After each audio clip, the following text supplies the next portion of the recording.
এক ব্যক্তি 200 মাইল দূরে থাকা তার মাকে তার মায়ের জন্মদিনে ফুল পাঠাবার জন্য একটি ফুলের দোকানের সামনে তার গাড়ি দাঁড় করালেন।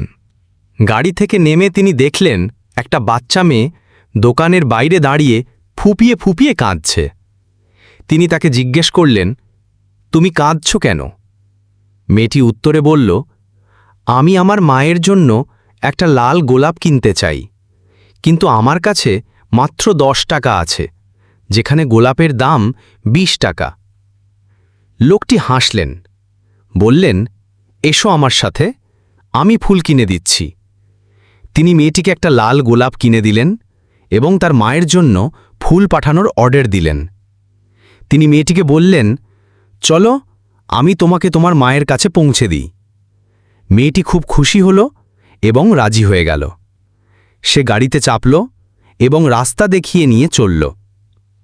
একটা কবরস্থানের পাশে সে গাড়ি দাঁড় করাতে বলল, তারপর গাড়ি থেকে নেমে দৌড়ে গিয়ে সদ্য মাটি দেওয়া এক কবরের ওপর লাল গোলাপটা রেখে প্রণাম করল। লোকটির 2 চোখ জলে ভিজে গেল। তিনি গাড়ি ঘুরিয়ে ফুলের দোকানে এলেন। ফুল পাঠানোর অর্ডার বাতিল করলেন, কিছু তাজা ফুলের গোছা কিনলেন এবং 200 মাইল দূরে মায়ের কাছে যাবার জন্য গাড়িতে স্টার্ট দিলেন। শিক্ষা: আপনার প্রিয় ব্যক্তিকে কৃত্রিম ভালোবাসা জানাবেন না, ঠিক সময়ে তাদের ভালোবাসা ও শ্রদ্ধা নিবেদন করুন, নয়তোবা অনেক দেরি হয়ে যাবে।